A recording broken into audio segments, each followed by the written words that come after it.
هل نجعل لك خرجا على أن تجعل بيننا وبينهم سدا قال ما مكني فيه ربي خير.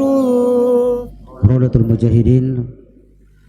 Alhamdulillah, malam hari ini kembali kita lanjutkan pembahasan kita, masih berhubungan dengan masalah yang sangat penting dalam agama kita, masalah yang sangat menentukan nantinya apakah kita termasuk orang yang berbahagia atau orang yang celaka, yakni masalah akidah tauhid. Pada malam hari ini kita akan membahas tentang penyimpangan manusia dalam tauhid rububiyah. Tauhid ini adalah tujuan hidup, tujuan diciptakannya manusia. Wa ma khalaqtul jinna wal insa illa liya'budun. Tidak kuciptakan jin dan manusia kecuali untuk ya'buduni, menyembah aku saja atau mentauhidkan aku. Oleh karenanya manusia yang paling bertauhid adalah manusia yang paling tahu tentang tujuan hidupnya. Karena kita ini diciptakan oleh Allah, tujuan dan hikmah terbesar hanya kita beribadah kepada Allah Subhanahu wa taala, yang nantinya kita akan kembali menghadap Allah Subhanahu wa taala, mempertanggungjawabkan tentang tugas-tugas kita. Kemudian para ulama membagi tauhid itu menjadi tiga. Ada namanya tauhid rububiyah, ada tauhid asma dan sifat, ada tauhid uluhiyah. Pembagian ini di zaman Rasulullah itu tidak ada. Di zaman Rasulullah, di zaman sahabat tidak ada pembagian yang demikian ini. Kenapa ada terjadi pembagian tauhid ini di kalangan ulama-ulama yang sesudahnya? Ini diantara tujuannya hanyalah untuk mendekatkan pemahaman tentang masalah tauhid. Sebagaimana dulu kalau kita belajar tidak ada istilah fakultas usuluddin, ya, fakultas hadis, fakultas syariah.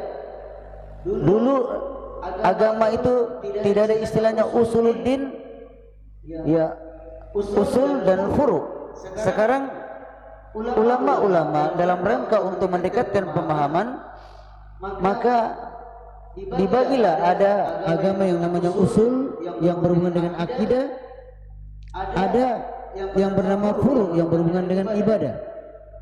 Jadi pembagian tauhid ini bukanlah pembagian yang dibuat-buat dengan tanpa dalil.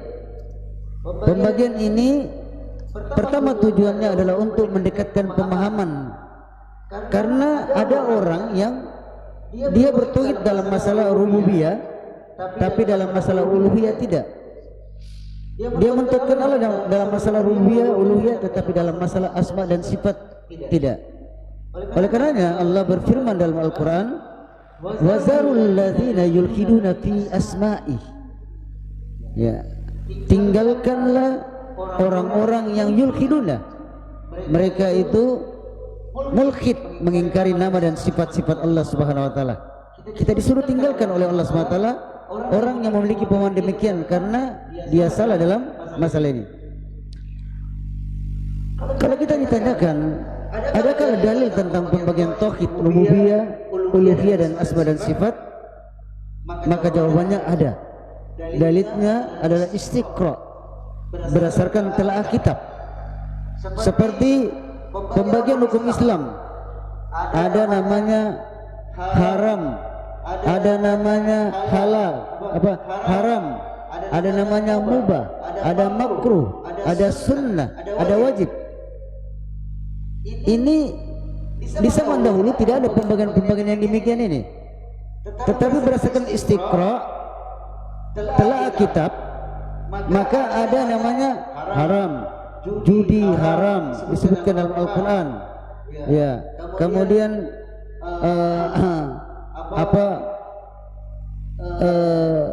ada yang namanya mubah, ya, ada yang namanya makruh, ada yang namanya sunnah nafilah, ada disebutkan dalam telah-telah. Demikian juga pembagian tauhid ini demikian ini.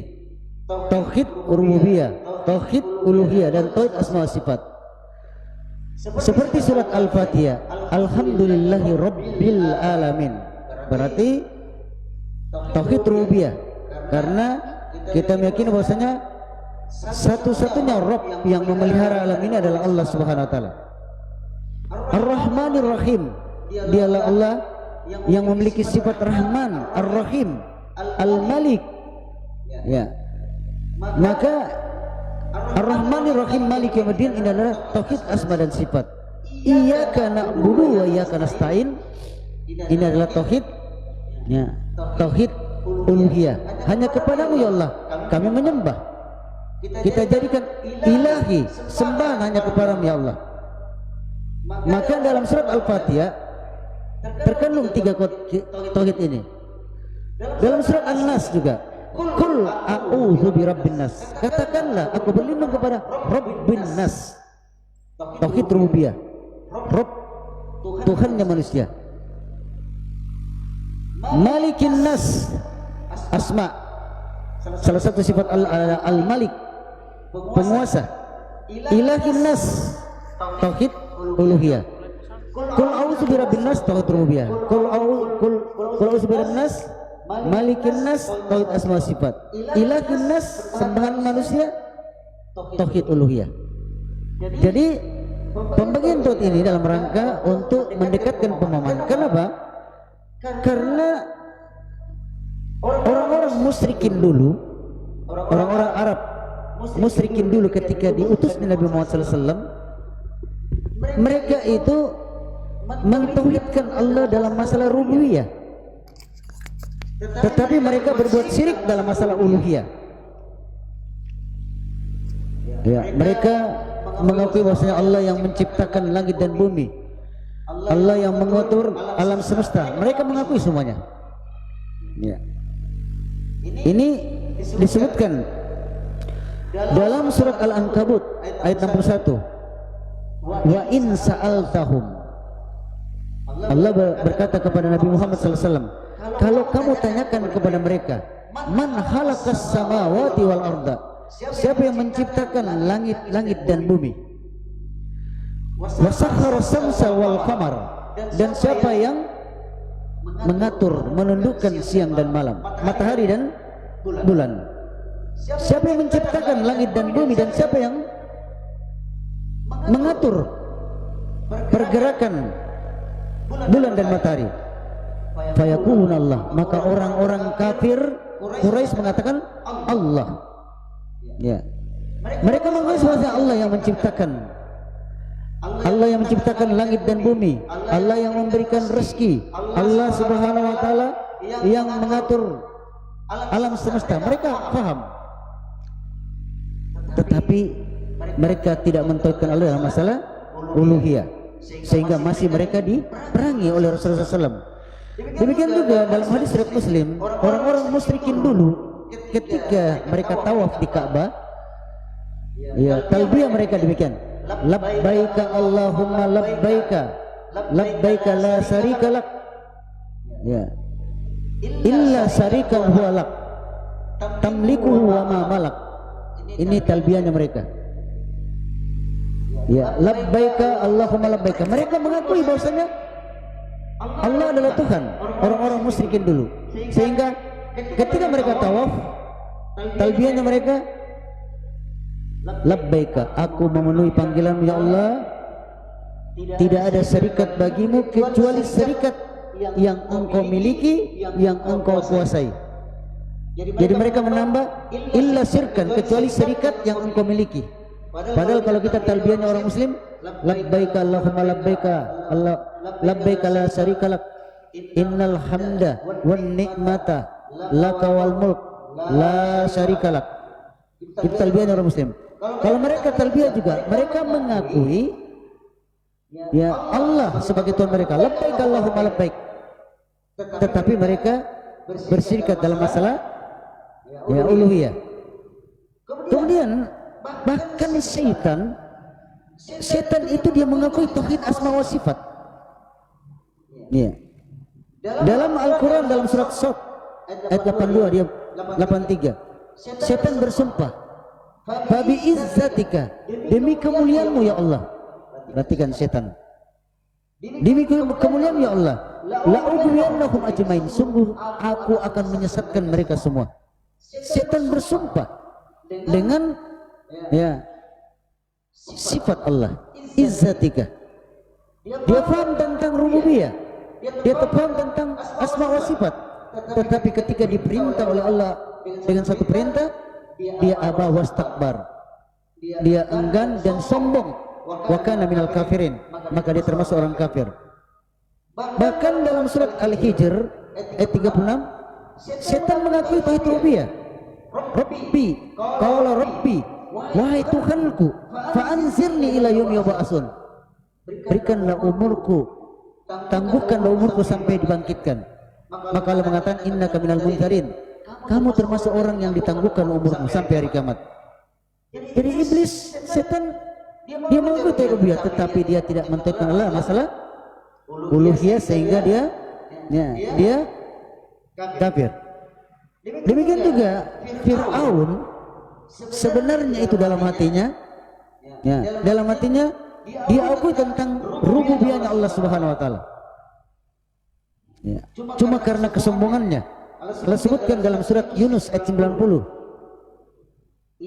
hatta isa adrakahul gharq, takala ya Fir'aun sudah mau tenggelam, maka Fir'aun berkata demikian, amantu annahu la ilaha illa allazi amanat bihi banu Israel, saya beriman sesungguhnya tidak ada sembahan yang berhak disembah kecuali Allah, ya kecuali tiada yang berhak disembah kecuali Tuhannya yang diimani oleh Bani Israel, wa anna minal muslimin, dan saya termasuk orang yang berserah diri.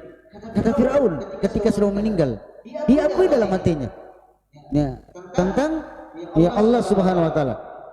Oleh karenanya orang-orang musyrikin dahulu, mereka itu mengakui ya tentang tauhid rububiyah, Allah yang menciptakan mereka, Allah yang berikan rezeki, Allah yang menurunkan hujan, Allah Subhanahu wa taala yang menciptakan langit-langit dan bumi. Tetapi ketika mereka diperintahkan la ilaha illallah, tidak boleh ada sembahan yang berhak disembah kecuali Allah, mereka tidak mau. Mereka harus menserikatkan menyembah Allah, menyembah juga patung-patung mereka, berhala-berhala mereka, Manna, Latta dan Uzza. Mereka membuat kesirikan dalam sesembahan.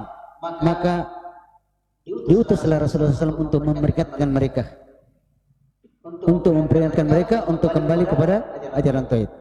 Oleh karenanya ya tauhid ada 3 macam. Rububiyah, kita mengakui bahwasanya Allah lah satu-satunya yang menciptakan, Allah lah satu-satunya yang memberikan rezeki, Allah satu-satunya yang mengatur alam semesta, Allah lah satu-satunya yang menyembuhkan penyakit, Allah lah satu-satunya yang menghilangkan atau menolak atau mengangkat bala. Ini tauhid rububiyah. Kita cuma yakin, tidak ada tindakan. Beda kalau tauhid uluhiyah, ada tindakan. Kita beribadah, kita sholat, kita puasa, kita haji karena Allah Subhanahu wa taala, untuk Allah Subhanahu wa taala. Tapi tauhid rububiyah hanya kita imani, kita benarkan. Satu-satunya ya yang menciptakan semua alam semesta adalah Allah Subhanahu wa taala. Allah berfirman dalam surah Az-Zumar, Allahu khaliqu kulli syai'in. Allah lah yang menciptakan segala sesuatu. Jadi segala sesuatu di langit dan di bumi dan apa yang ada di dalamnya diciptakan oleh Allah SWT. Manakala ada orang yang berkeyakinan ada pencipta selain Allah, maka jatuhlah dia dalam penyimpangan tauhid rububiyah.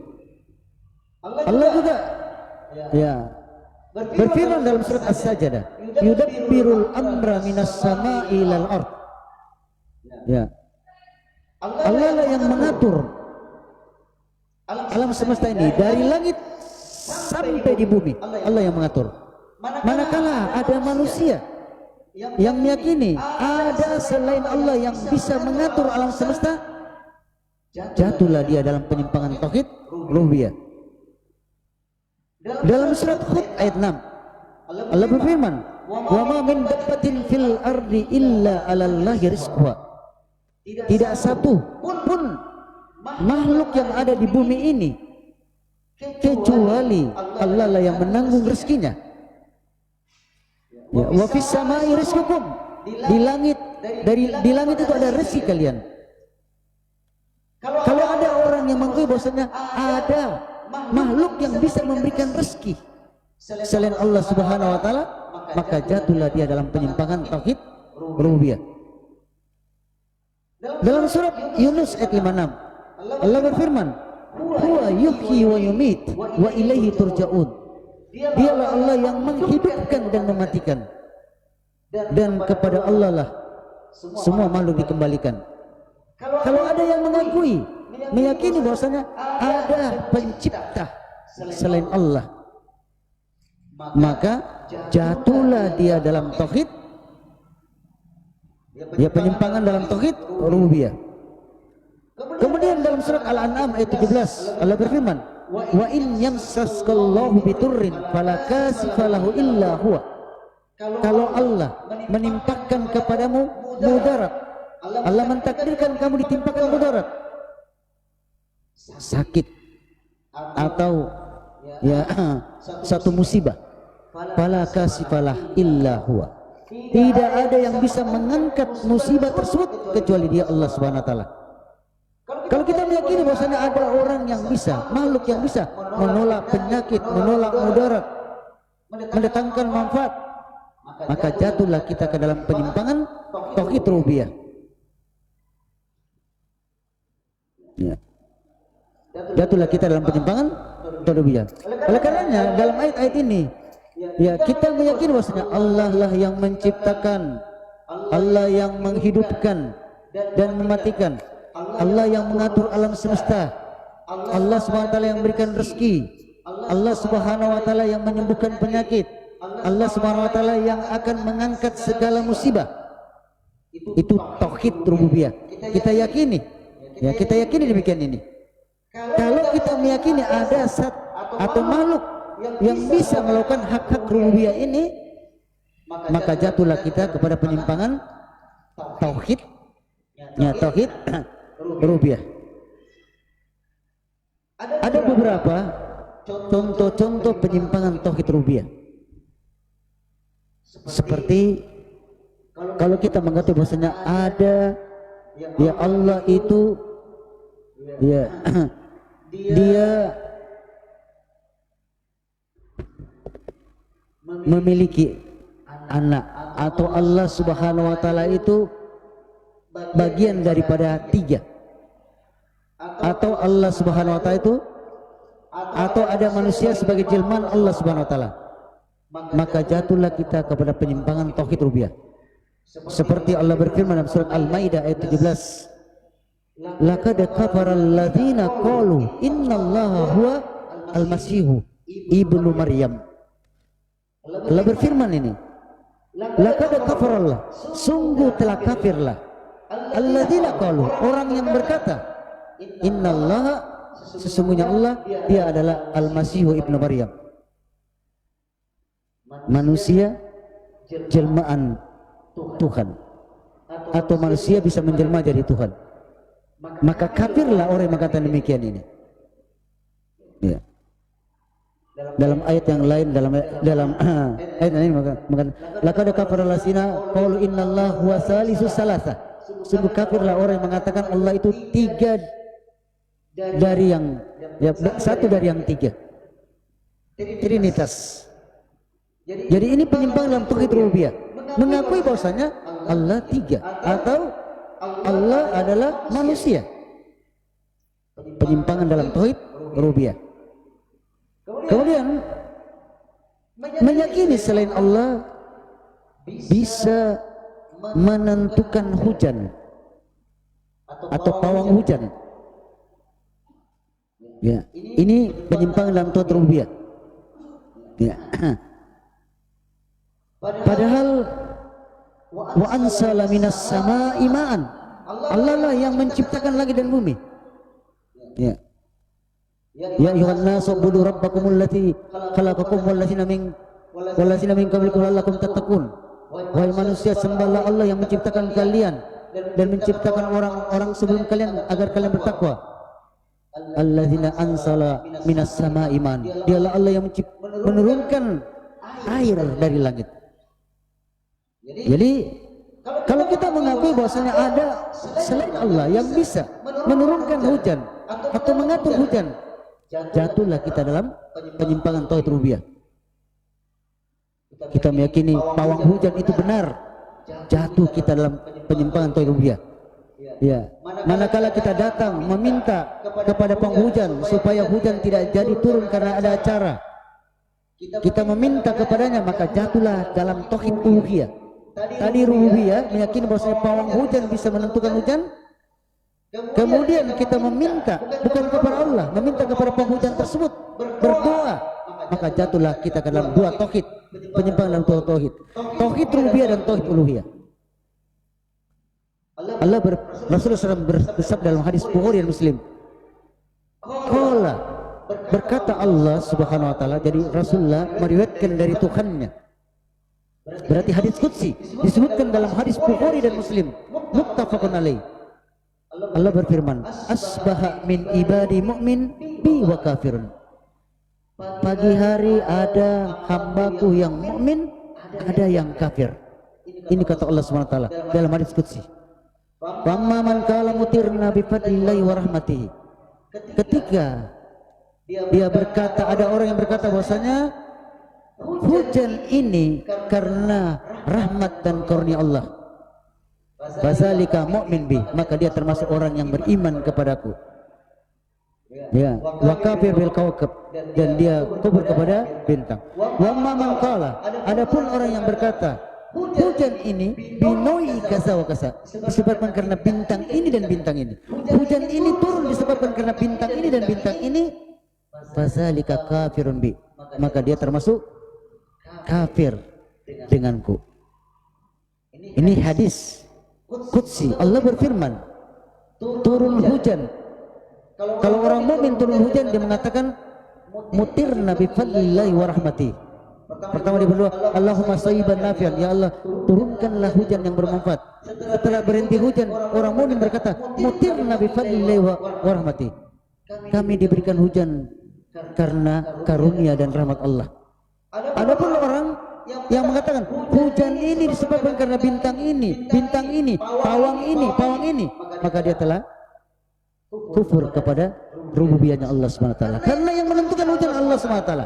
Tidak boleh ada tidak boleh kita orang muslim meyakini ada selain Allah yang bisa menentukan letak-letak hujan.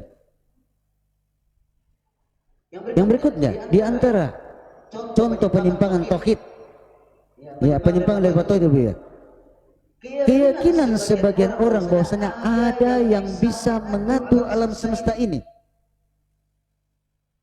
ya, mengatur laut ini, pantai ini, seperti keyakinan sebagian orang yang di daerah Jogja, pantai selatan, mereka mengakui bahwasanya pantai selatan ini diatur oleh jin Nyi Loro Kidul. Ya, maka ini adalah keyakinan yang menyimpang dari tauhid rububiyah.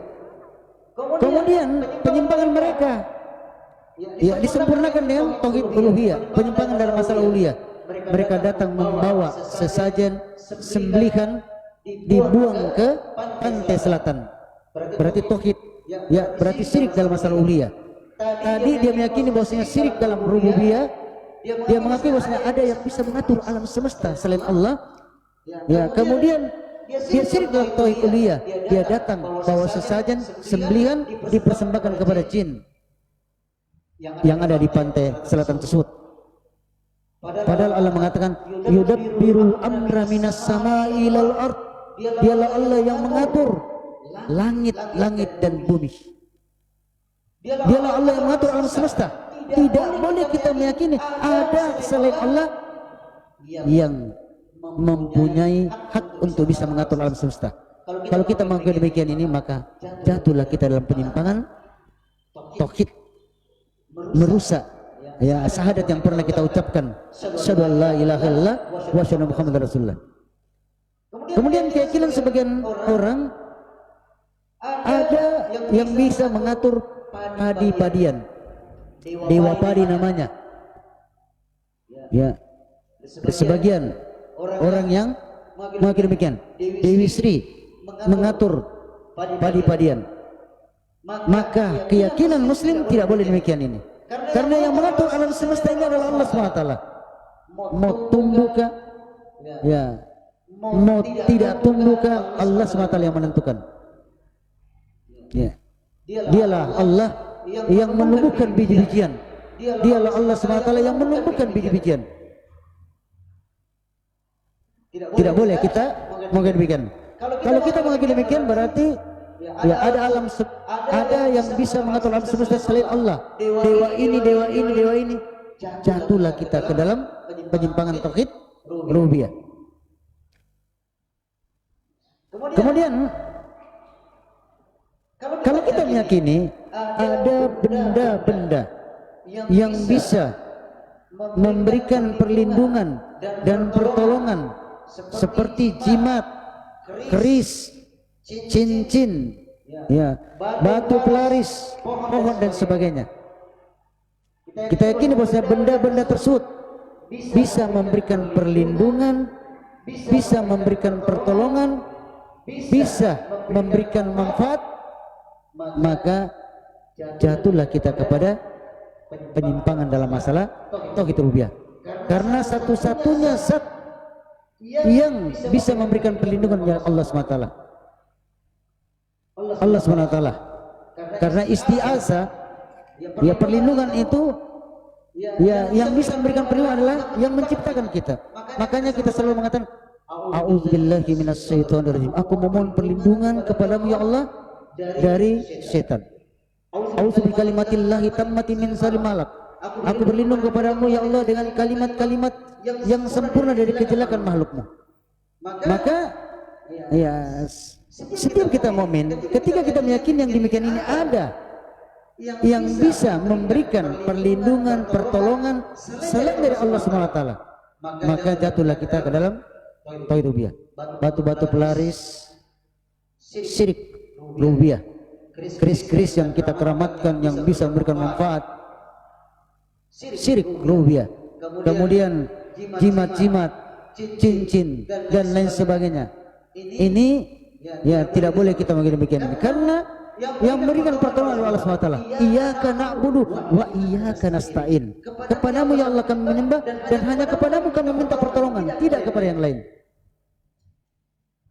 Maksudnya pertolongan dalam hal-hal yang menjadi hak rububiyahnya Allah SWT. Pertolongan yang tidak bisa manusia ya melakukannya kecuali Allah SWT. Di antara juga penyimpangan dalam masalah tauhid rububiyah, yaitu golongan dahriyah, pemuja masa atau orang-orang ateis, komunis yang tidak percaya adanya hari kebangkitan. Dalam Al-Quran dalam surat Al-Jasiyat ayat 24 Allah berfirman, wa qalu, orang-orang yang penyembah masa, mereka berkata, ma hiya illa hayatuna dunya. Kehidupan ini tidak lain hanya kehidupan dunia. Namutu wa nahya, kami mati dan kami hidup. Wa ma yukhliquna, dan tidak akan membinasakan kita kecuali hanya masa. Kita ini mati, kalau sudah mati tidak ada lagi kebangkitan. Ya, kita ini mati, yang membinasakan kita hanya masa. Yang mematikan kita adalah waktu. Kalau sudah waktu, sudah tua, mati. Padahal yuhyi wa yumit. Allah berfirman, wa huwa yuhyi wa yumit. Dialah Allah yang menghidupkan dan mematikan. Kalau kita mengakui bahwasanya kematian ini disebabkan hanya karena sudah tua, Ya. Dia sudah tua, yang menyebabkan dia mati karena tua.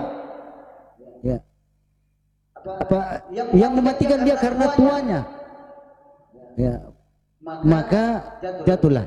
Kalau kita mengatakan yang mematikan kita adalah karena Allah Subhanahu wa taala, tapi dengan sebab karena sudah tua, renta, maka itu benar. Tapi kalau kita meyakini bahwasanya seperti Allah mengatakan, ada orang-orang yang mengatakan demikian. Wa ma yukhliquna illa tafra. Kami tidak mati kecuali karena sudah masa tua.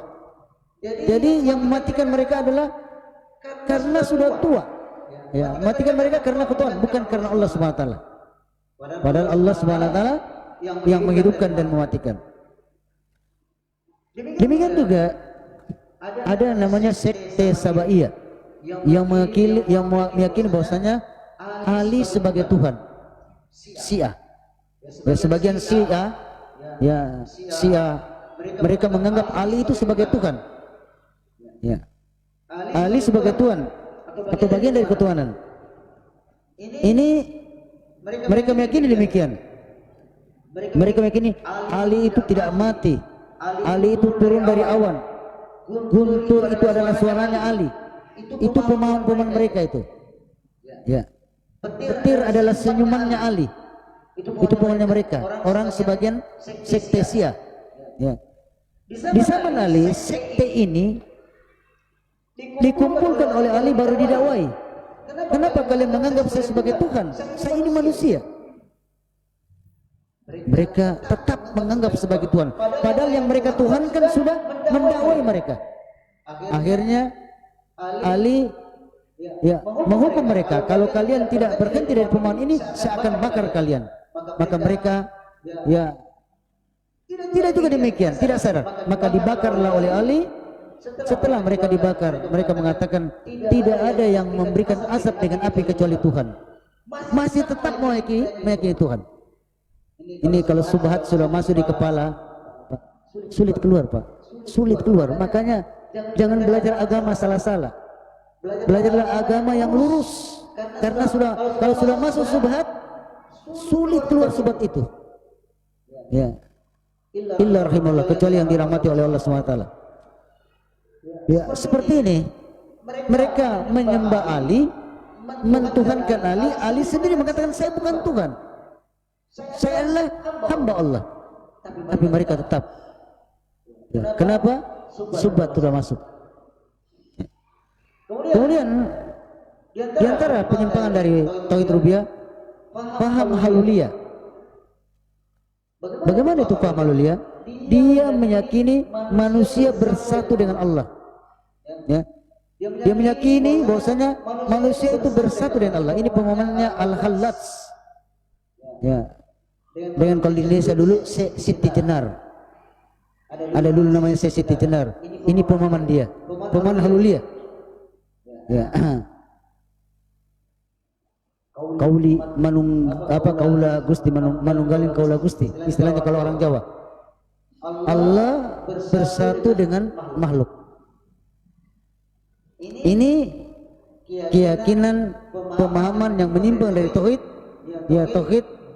Ya, boleh. Di antara pemahamannya mereka ini, ya, sampai mereka mengatakan karena Allah telah bersatu dengan hamba, maka yang menyembah dan yang disembah sama. Karena Allah sudah bersatu dengan dia, yang menyembah dan yang disembah sama. Akhirnya lama-lama mereka tidak sholat. Karena untuk apa salat? Yang disembah dan yang menyembah sama. Sudah bersatu Allah dengan dirinya. Jadi ini keyakinan-keyakinannya. Jadi kalau dia pergi di WC, dia pergi di bioskop, dia pergi di kafe, Allah bersatu dengan dia, ada juga di situ. Maksudnya Allah dari apa yang mereka sifatkan. Karena Allah mengatakan Ar-Rahman al-Arstawa. Allah sendiri mengatakan Allah di atas langit. Amintum man fis sama. Apakah kalian merasa aman dari Allah yang ada di langit yang menimpakan kalian? Dalam surat Tabarak disebutkan banyak ayat dalam Al-Quran mengatakan Rasulullah ketika bertemu dengan Allah dalam proses Isra Mi'raj di atas langit. Ya, Al-Quran turun dari atas. Ansal Al-Quran. Ya. Ansala nasala turun berarti dari atas. Allah Subhanahu wa taala. Ini penyimpangan. Banyak di antara kita ya masih mau demikian ini. Kemudian di antaranya juga penyimpangan dalam tauhid rububiyah adalah paham wahdatul wujud. Apa itu wahdatul wujud? Kalau tadi haluliyah Allah bersatu dengan makhluk hamba. Ya. Ini wahdatul wujud. Ya. Wahdatul wujud. Wahdatul wujud itu meyakini bahwasanya tidak ada wujud yang ada di dunia ini kecuali Allah, kecuali wujud Allah. Ya. Di mana ada wujud di situ Allah. Wahdatul wujud. Ini pemahamnya Ibnu Arabi. Ya, Ibnu Arabi. Ya, paham ini terkenal dengan ungkapan zat Allah di mana-mana. Kalau kekuasaan Allah, ilmunya Allah, pengetahuannya Allah, peliputannya Allah itu di mana-mana, tetapi zat Allah di atas ars. Ya. Allah fis sama, Allah itu di atas langit. Kalau pemahamannya, kekuasaannya, ilmunya ada di mana-mana. Tetapi orang yang berpaham wahdatul wujud ini, bahwasanya Allah itu di mana ada wujud di situ ada Allah. Bahkan pemahaman ini menunjukkan bahwasanya termasuk binatang-binatang yang menjadikan seperti babi, anjing, ular, karena ada wujudnya di situ ada maksudnya Allah dari apa yang mereka sifatkan. Pezina, karena ada wujudnya di situ ada maksudnya Allah dari apa yang mereka sifatkan. Jadi paham ini adalah paham yang dikemukakan oleh Ibnu Arabi. Ya. Jadi katanya kalau mau melihat Allah cukup melihat alam. Melihat alam berarti itu Allah Subhanahu wa taala. Jadi ini adalah pemahaman-pemahaman yang menyimpang dari tauhid rububiyah. Penyihir, ahli nujum, pemilik kodam, pemuja benda-benda tempat keramat seperti pusaka, kuburan, jimat yang diyakini memberi andil dalam mengatur alam, dapat mendatangkan manfaat, menolong mudarat, menyembuhkan penyakit, maka semuanya itu adalah termasuk penyimpangan dalam tauhid rububiyah. Yang menyembuhkan penyakit bukanlah benda, tapi Allah SWT. Nabi Ibrahim pernah berkata, "Iza maridtu fahuwa yasfin." Ketika aku sakit, dialah Allah yang menyembuhkan. Kalau kita meruqyah orang, kita mengatakan la sifa'a illa sifa'ak, sifa'a la yugadiru saqma. Ya Allah, tidak ada kesembuhan kecuali kesembuhanmu, kesembuhan yang tidak mendatangkan lagi penyakit. Jadi kita meyakini bahwa Allah lah yang menyembuhkan, bukan benda, bukan keris, bukan jimat, tapi Allah lah yang menyembuhkan.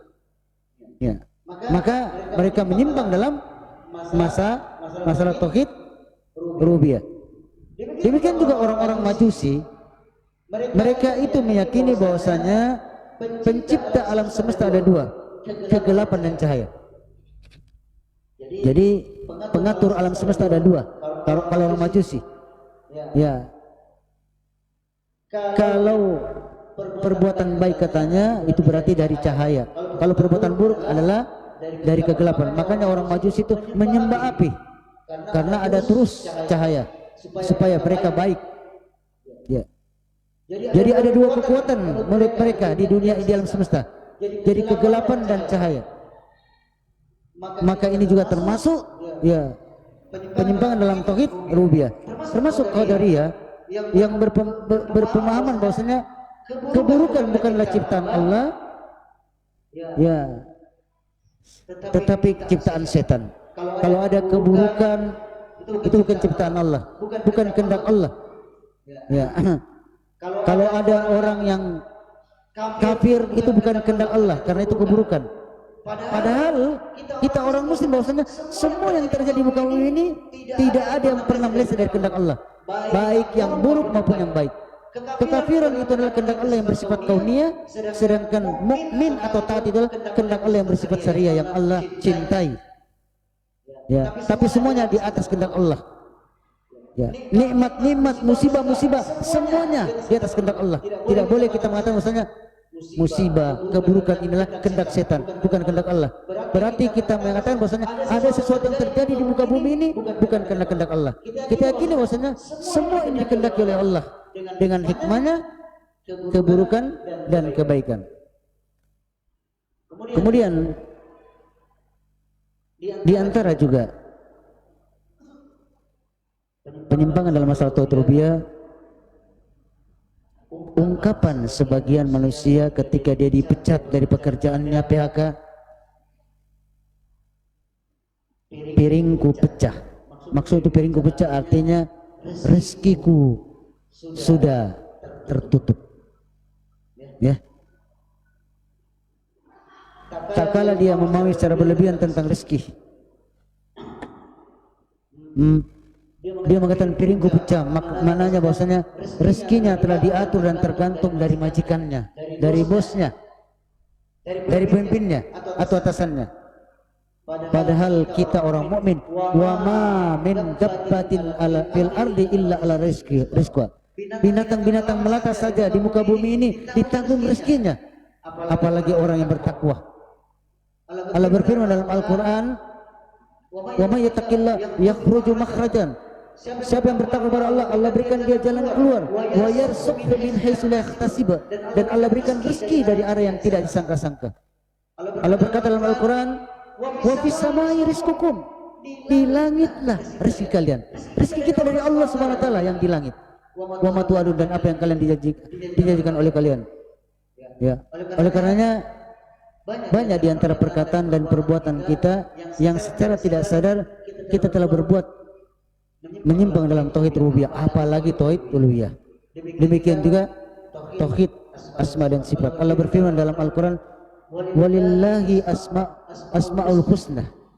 Bagi Allah memiliki nama yang baik. Pada rububiyah, berdoalah kepada Allah dengan menggunakan nama-nama Allah yang baik tersebut. Kemudian Allah mengatakan, wasarul ladzina yulhiduna fi asma'i. Tinggalkanlah orang-orang yang yulhid, menyimpang dari nama dan sifat-sifat Allah. Orang yang menyimpang dari tauhid asma sifat. Oleh karenanya, Bapak Ibu sekalian, kalau kita sudah dikuburkan nanti, setelah pengantar kuburan telah pulang, maka Allah mengutus dua malaikat Munkar dan Nakir untuk mendudukkan, untuk menanyakan kepada mayit yang baru dikuburkan. Apa pertanyaannya? Marrabbuka, siapa Tuhanmu? Pertanyaan tentang tauhid. Yang pertama ditanyakan kita di kuburan, pertanyaan tentang tauhid. Marrabbuka, siapa Tuhanmu? Manakala di dunia ini kita tidak mengenal Allah dalam rububiyahnya, uluhiyahnya dan asma sifatnya, susah kita memberikan jawaban yang benar ketika kita ditanya marrabbuka, siapa Tuhan. Pertanyaan kedua adalah man nabiyuka, siapa nabimu. Ini pertanyaan masalah manhaj.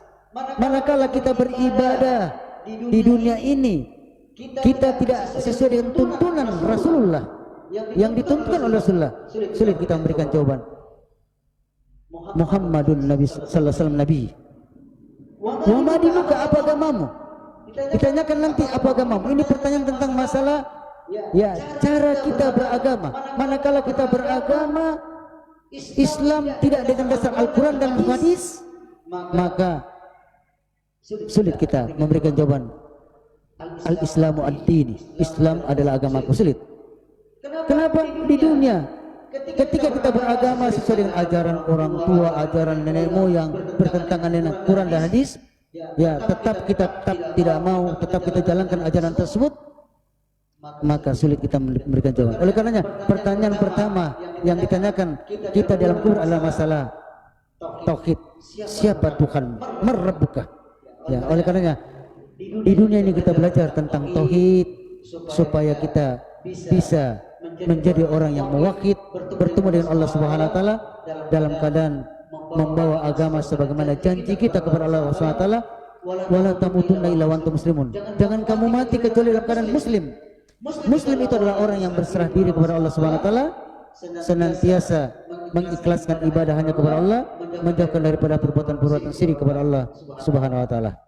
Kita cukupkan sampai di sini. Mungkin di antara kita ada yang ingin ditanyakan. Ya. Fadal, silakan ya. Barakallahu fikum Ustaz. Jazakallahu khair atas materinya pada malam hari ini tentang penyimpangan dari tauhid rububiyah.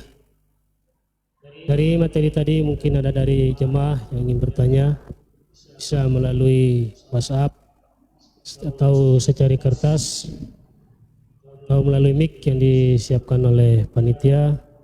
Waktu kita kurang lebih 12 menit dari sekarang.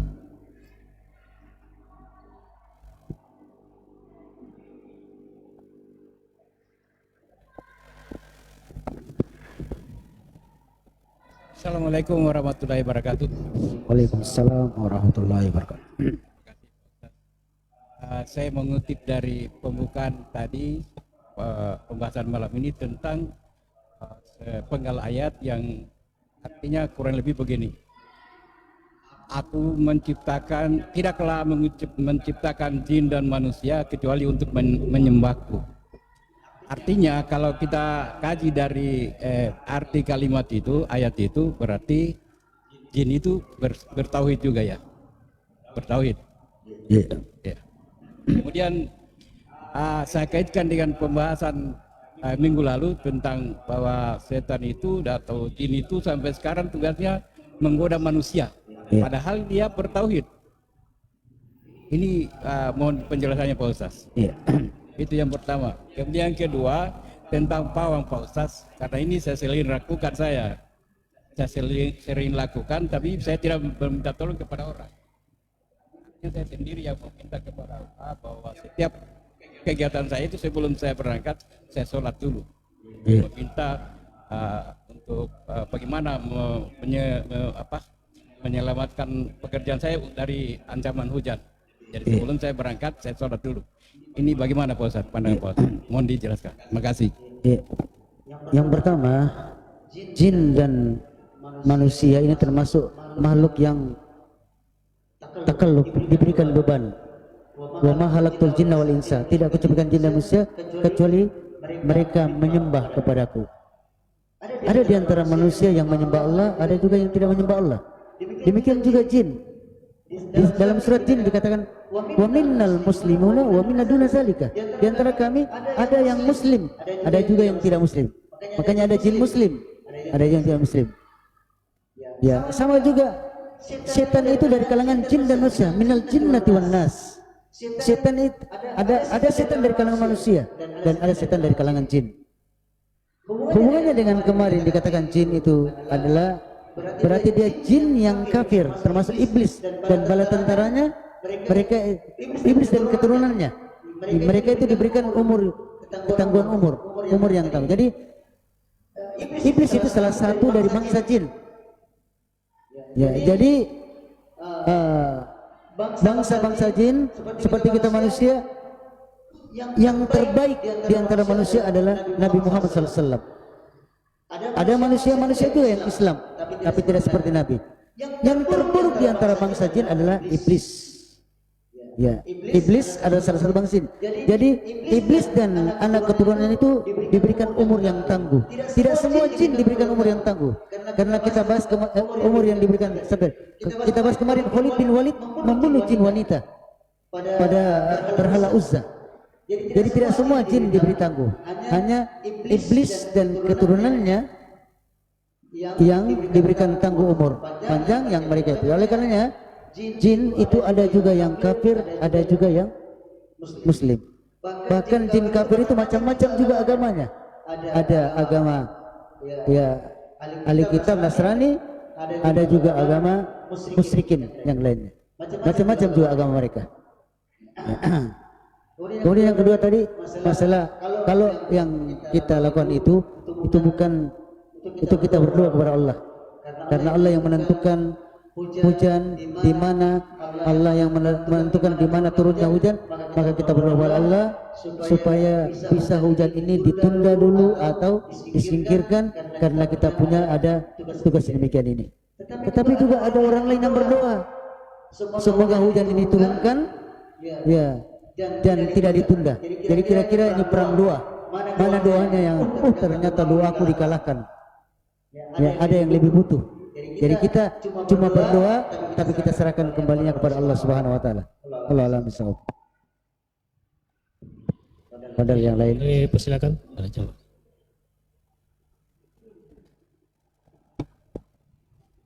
Assalamualaikum warahmatullahi wabarakatuh. Assalamualaikum.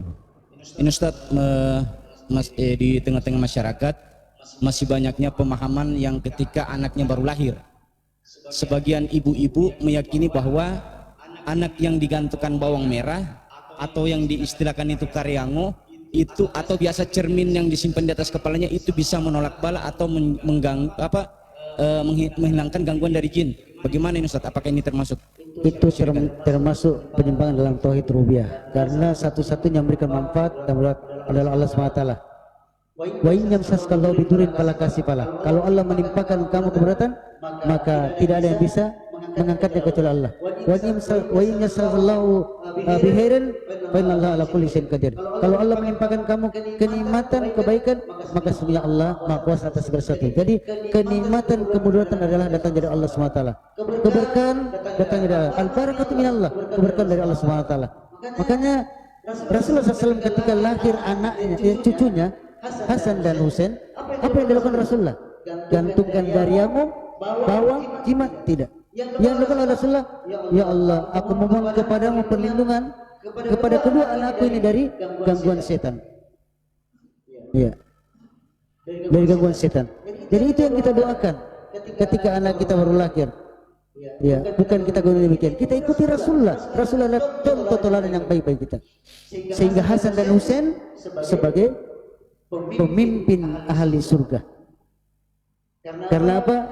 Di antara sebabnya didoakan oleh Rasulullah sallallahu alaihi wasallam.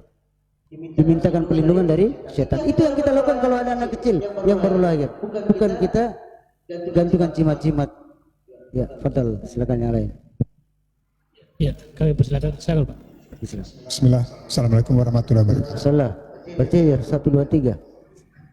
Nanti berjejer 2 1 2 3. Ya, Bu. Bukan, Lagi yang terakhir. Gini, Ustaz. Jadi saya di masyarakat dia tauhid rububiyahnya oke, misalnya dia yakin. Nah sekarang tauhid uluhiyahnya, tapi dia masih memberikan sesajen misalnya. Nah, bagaimana posisi keislaman? Itu pertama. Kedua, sekarang tauhid asmaul atau sifat-sifat. Nah saya berdoa seharusnya saya menyebut sifat, namun saya tidak menyebut. Apakah saya melanggar tauhid uluhiyah? Barakallahu fiikum. Yang pertama, dia mengakui bahwasanya Allah adalah satu-satunya yang menciptakan, yang menolak mudara, yang bisa mendatangkan manfaat. Tetapi dia melakukan sembelian atau suatu ibadah, karena kurban itu adalah ibadah. Tidak boleh ditujukan kepada selain Allah. Dia melakukan demikian ini. Berarti dia adalah menyimpang dalam masalah tauhid uluhiyah. Orang-orang musyrikin dahulu persis demikian. Mereka itu tahu bahwa Allah yang menciptakan, Allah yang mendatangkan rezeki, tapi mereka tetap datang kepada berhalanya, memberikan sembelihan, berkurban dan makanan. Untuk apa? Untuk dikurbankan kepada berhalanya. Maka semuanya ini termasuk penyimpangan dalam tauhid uluhiyah, sama dengan persis yang dilakukan oleh orang-orang musyrikin dahulu. Oleh karenanya kalau ada demikian, kita ajak saudara kita, keluarga kita, jangan melakukan demikian. Ini berbahaya. Tauhid menjadikan akidah kita rusak. Jangan kita melakukan demikian. Kalaupun ada yang melakukan demikian ini, maka tidak serta-merta kita mengatakan dia kafir, tidak. Karena sekarang tidak turun ayat. Mungkin masih ada penghalang-penghalangnya, dia belum tahukah, atau belum pernah ada yang sampaikan, atau masih ada subhat di kepalanya yang belum pernah dibantah, maka kita mengatakan dia melakukan penyimpangan dalam tauhid uluhiyah. Tetapi tidak mesti kita mengatakan dia musyrik, tidak serta-merta, karena masih banyak penghalang-penghalang, usur-usur yang bisa kita berikan usur kepadanya, sehingga kita tidak mengatakan dia musyrik. Hanya kita mengatakan dia telah melakukan perbuatan syirik, tapi orangnya belum tentu musyrik, keluar dari Islam, tidak demikian. Kalau di zaman dahulu ada wahyu datang, Allah mengatakan kalian musyrik, Datang Rasulullah mengatakan kalian demikian, tapi mereka tetap bertahan. Maka ya, kalau sekarang tidak, kita cuma sampaikan saja. Ya, bahwasanya perbuatan adalah perbuatan syirik, tapi belum tentu orangnya adalah musyrik. Allah a'lam bishawab. Kami persilakan. Ya, kalau belum ada, saya bacakan saja ini. Tapi di luar tema ini, Ustaz. Bisa. Buat apa? Ustaz, bagaimana hukum jual beli dengan orang yang hartanya atau penghasilannya berasal dari bank yang menerapkan bunga? Asalnya jual beli itu adalah boleh. Ya, al asal fil bai'a al ibaha. Asalnya jual beli adalah boleh. Ya, boleh kita bermuamalah dengan mereka. Seperti Rasulullah SAW bermuamalah dengan orang Yahudi. Padahal yang dikatakan oleh Allah dalam Al-Quran, orang Yahudi itu akaluna as-sukhta. Mereka selalu memakan makanan yang haram. Mereka menghalalkan riba, orang Yahudi. Tetapi Rasulullah bermuamalah dengan orang Yahudi. Bahkan di akhir hidupnya beliau berhutang dengan orang Yahudi. Maka boleh bermuamalah demikian ini. Hanya sebagian ulama mengatakan bahwasanya kalau kita tahu bahwasanya hartanya murni harta haram, maka sebaiknya jangan kita bermuamalah dengan dia. Kenapa? Karena kalau kita bermuamalah dengan dia, maka semakin sulit dia untuk membersihkan hartanya. Seperti kita tahu bahwasanya ini orang tidak ada pekerjaannya, cuma berzina saja, hasil zina. Atau ini orang tidak ada pekerjaan lainnya kecuali ya bunga uang, bunga riba. Ya, makanya kalau kita tahu demikian, ini lebih bagus kita pergi, lebih baik kita pergi bermuamalah dengan orang lain daripada orang ini. Karena apa?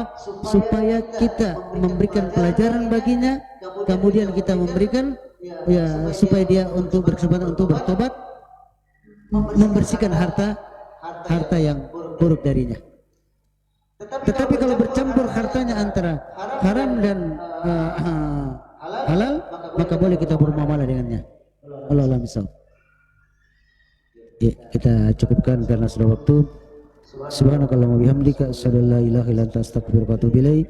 Assalamualaikum warahmatullahi wabarakatuh. لأحدهما جنتين من أعناب